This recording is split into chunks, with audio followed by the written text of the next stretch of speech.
বিরুদ্ধে হুঁশিয়ারি বিজেপি বিধায়কের। কোমরে দড়ি বেঁধে ঘোরানোর হুঁশিয়ারি মানব গুহর। তোলাবাজি করলে দলের নেতাকেও রেয়াত নয়। মেমারিতে রথ উৎসব ঘিরে তোলাবাজির অভিযোগ থাকলে থানায় জানানোর পরামর্শ দিয়েছেন বিজেপি বিধায়ক। বারবার আমি ভোটের প্রচারের আগেও বলেছিলাম যে এই মেমারিতে তোলাবাজি করতে দেব না। এখনো আমি সেই একই জায়গাতে স্ট্রিক্ট আছি, এই মেমারিতে তোলাবাজি হবে না। কেউ যদি মনে করেন যে এভাবেই তোলাবাজি হবে, তাহলে তারা মূর্খের স্বর্গে বাস করছেন। এরপরে আগামী দিনে যারা রাজ্যের শাসক দল, তাদের নেতা নেত্রীরাই তাদেরকেই কোমরে দড়ি বেঁধে গারদে ঢোকানো হচ্ছে। এমনটা হতে পারে এই মেমারি বাজারে।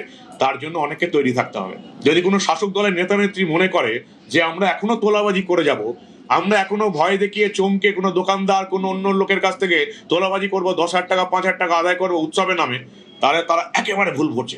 আমাদের দল এবং সরকারের পরিষ্কার নির্দেশ, কোথাও তোলাবাজি করা যাবে না। এই মেমারিতে তোলাবাজদের কোনো জায়গা নেই, যেই হোক না কেন জেলে যাবে।